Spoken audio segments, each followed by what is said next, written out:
அருள்மிகு மேகலாம்பிகை சமேத ஸ்ரீ ஆதிமூலேஸ்வரர் ஆலயம் காவிரி வடகரை பாடல் பெற்ற தலங்களில் 59வது தலம் என்று கருதப்படுகிறது. இந்த கோவில் திருச்சிராப்பள்ளி அருகில் திருப்பாலத்துறை என்ற ஊரில் பனையூர் என்ற கிராமத்தில் அமைந்துள்ளது. சுவாமியின் பெயர் திருமூலநாதர். அம்பாள் நித்திய கல்யாணி என்றும் மோகநாயகி என்றும் அழைக்கப்படுகிறார்கள். இந்த ஊர் திருப்பாற்றுறை என்றும் மருவி அழைக்கப்படுகிறது. இறைவன் சுயம்பு மூர்த்தியாக இங்கே அருள் பாலிக்கிறார். புரட்டாசி மற்றும் பங்குனியின் குறிப்பிட்ட சில நாட்களில் சுவாமியின் மீது சூரிய ஒளி விழுகிறது. மார்க்கண்டேயர் இத்தலத்தில் ஈஸ்வரனை அபிஷேகம் செய்து வழிபட தீர்த்தம் கிடைக்காமல் வேண்ட லிங்கத்திலிருந்து பால் பொங்கி அபிஷேகம் ஆனதாக ஐதீகம். திருச்சி கல்லணை சாலை ஓரங்களில் நிறைய செங்கற்சூளை காவேரி நதி ஓரத்தில் காணப்படுகிறது. இவ்வாறு அமைந்திருப்பதற்கான முக்கிய காரணம், பண்டைய காலம் தொட்டே நதிகள் உள்ள பகுதிகள் மனித வாழ்விற்கு உகந்ததாக இருந்து வருகின்றன. காவேரி நதியின் கரைகள் நீர்வளம், விவசாயம், குடிநீர் மற்றும் போக்குவரத்து ஆகியவற்றுக்கு பயன்பட்ட முக்கிய பகுதிகளாகும். நதிக்கரைகளில் அமைந்த இடங்கள் பொதுவாக செழிப்பான நிலத்துடன் விவசாயத்திற்கு ஏற்றதாக இருந்ததால் நதியோரங்களில் பல கிராமங்கள் மற்றும் நகரங்கள் உருவானது. மேலும் செங்கற்சூளை போன்ற இடங்கள் நதியின் அருகில் இருப்பதால் கட்டுமான பணிகளுக்கு தேவையான மணல், கற்கள் போன்ற இயற்கை வளங்களை எளிதாக பயன்படுத்த முடிகிறது. கோவில் இருக்கும் இடம். திருப்பாற்றுறை நாதர் கோவில் காவேரி மற்றும் கொள்ளிடம் நதிகளின் இடையே திருச்சி கல்லணை சாலையில் பனையபுரம் என்ற பகுதியில் அழகிய கிராம சூழலில் இந்த கோவில் அமைந்துள்ளது. தல வரலாறு. இப்பகுதியை ஆண்ட சோழ மன்னன் இவ்வழியாக வேட்டைக்கு சென்றபோது தன் படைகளுடன் சற்று நேரம் ஓய்வெடுத்தான். அப்போது அருகிலுள்ள புதரில் இருந்து வெண்ணிற அதிசய பறவை பறந்து சென்றது. மன்னன் அப்பறவையின் மீது அம்பு எய்தான். ஆனால் தப்பிவிட்டது. சில நாட்கள் கழித்து மன்னன் மீண்டும் இவ்வழியாக சென்றபோது முன்பு பார்த்த அதே பறவை அங்குமிங்கும் பறப்பதை கண்டான். புதர்தானே அதன் இருப்பிடம், அங்கு வந்ததும் பிடித்து விடலாம் என கருதி மறைந்திருந்தான். அந்த இடம் முழுதும் பால் மனம் வீசியது. பறவை வரவே இல்லை. சந்தேகப்பட்ட மன்னன் புதரை வெட்டினான். ஒரு புற்று மட்டும் இருந்தது. புற்றை தோண்டிய போது பால் பீரிட்டது. பயந்து போன மன்னன் அரண்மனைக்கு திரும்பிவிட்டான். அன்றிரவில் அவனது கனவில் தோன்றிய சிவபெருமான் பால் வெளிப்பட்ட இடத்தில் தான் லிங்க வடிவில் இருப்பதாக கூறினார். அடுத்த நாள் கண் விழித்தான் மன்னன். அவ்விடத்தில் கோயில் ஒன்றை கட்டி வழிபட்டான். பால் பொங்கிய இடத்தில் இருந்து வெளிப்பட்டதால் சுவாமி பாற்றுறை நாதர் என்றும் தலம் பாற்றுறை, அதாவது பால் துறை என்று பெயர் பெற்றது.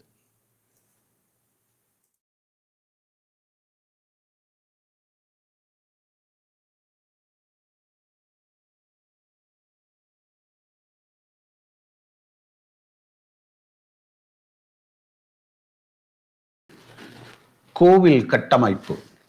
கிழக்கு நோக்கிய ஆலயத்தில் தெற்கு வாசல் வழியாக நுழைய வேண்டும். பலி பீடம், நந்தி மண்டபம் கடந்து கருப்பர், விநாயகர், தண்டாயுதபாணி சன்னதிகளுடன் ராஜகோபுரம், உள்ளே சுயம்பு மூர்த்தியாக சிறிய பானத்துடன் ஈஸ்வரன், கோஷ்டமூர்த்திகளான விநாயகர், பிட்சாடனர், மேலும் யாழ் ஏந்திய தட்சிணாமூர்த்தி தன் இடது காலை சற்றே மாற்றி வைத்து நடன கோலத்தில் காட்சி அளிப்பதெல்லாம் இந்த கோவிலின் சிறப்பம்சங்கள். நந்தி, அதாவது சிவபெருமானின் வாகனம், மற்றும் பலிபீடம், அதாவது நிவேதனம் வைப்பதற்கான மேலே திரும்பிய தாமரை வடிவ மேடை என்று சொல்லலாம். இந்த கோவிலுக்கு இவை இரண்டும் வெளியே அமைந்துள்ளன. இத்தல விநாயகரின் திருநாமம் அனுக்கை விநாயகர். கோபுரம் 3 நிலைகளுடன் கிழக்கு நோக்கி அமைந்துள்ளது. தேவாரம் பாடல் பெற்ற திருத்தலம். அழகான சிற்பங்கள் உள்ளன. மூலவர் சுயம்பு திருமேனி, சிறிய மூர்த்தி. மக்கள் வழக்கில் திருப்பாலத்துறை என்றும் வழங்கப்படுகிறது. அர்த்த மண்டபத்தில் 4 தூண்களுடன் ராஜசபை இருக்கிறது. இந்த சபையில் இருந்து சிவன் மன்னர் போல ஆட்சி செய்வதாக சொல்கிறார்கள். திருஞான சம்பந்தர் சுவாமியை மூலநாதேஸ்வரர் என்று பாடியுள்ளார். இங்கு சிவனுக்கு பால் அபிஷேகம் செய்து வழிபட்டால் வாழ்க்கையில் சகல ஐஸ்வர்யம் பெருகும் என்பது பக்தர்களின் நம்பிக்கை. கருவறை பின்புறம் லிங்கோத்பவருக்கு பதிலாக சங்கரநாராயணர் காட்சியளிப்பது இக்கோவிலின் சிறப்பம்சம். பிரம்மா, துர்க்கை சன்னதிகளும் உண்டு. இக்கோவிலின் கணபதி அனுப்கை விநாயகர் என்று அழைக்கப்படுகிறார். மேலும் தேவியருடன் சுப்பிரமணியர், கஜலட்சுமி, சண்டிகேஸ்வரர், பைரவர், நவக்கிரகங்கள் தரிசனம் அளிக்கின்றார்கள். அர்த்த மண்டபத்தில் 4 பாமா ருக்மணியுடனும் வேணுகோபாலன், அதிகார நந்தி, சுய சாம்பிகை தரிசிக்கலாம். யாழை மீட்டிக்கொண்டு நடன கோலத்தில் தட்சிணாமூர்த்தி. கருவறை சுற்றுச்சுவரில் தட்சிணாமூர்த்தி யாழை வாசிக்கும் கோலத்தில் இருக்கிறார்.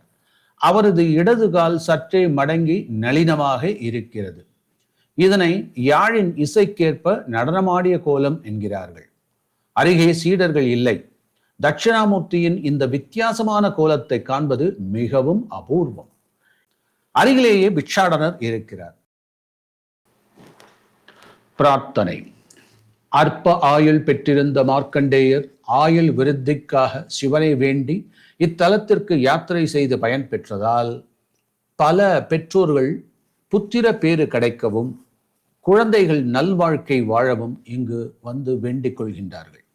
பெற்றோர்கள் தங்கள் குழந்தையின் ஆயுட்காலத்தை பலம் பெறச் செய்ய இத்தெய்வத்திற்கு பிரார்த்தனையின் அடையாளமாக மஞ்சள் வஸ்திரங்களுடன் சிறப்பு பூஜை செய்கிறார்கள்.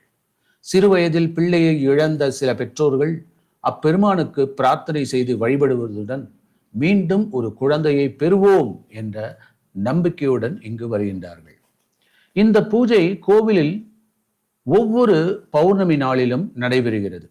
புதிதாக திருமணம் ஆன தம்பதியினரும் தெய்வத்தை வணங்கி ஆரோக்கியமான மற்றும் அறிவுள்ள குழந்தைகளை பெற வேண்டுகிறார்கள். பராந்தகச் சோழன், விக்கிரம சோழன் போன்ற பிற்கால சோழர்களும் இந்த ஆலயத்தை பராமரித்து வந்ததாக கல்வெட்டு குறிப்புகள் உள்ளன.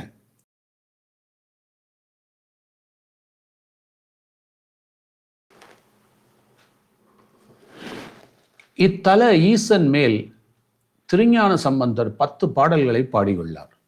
காரார் கொன்றை கலந்த முடியினர் சீரார் சிந்தை செலச் செய்தார் பாரார் நாளும் பரவிய பாற்றுரை ஆராராதி முதல்வரே என்று தொடங்கி 10 பாடல்களை பாடியுள்ளார்.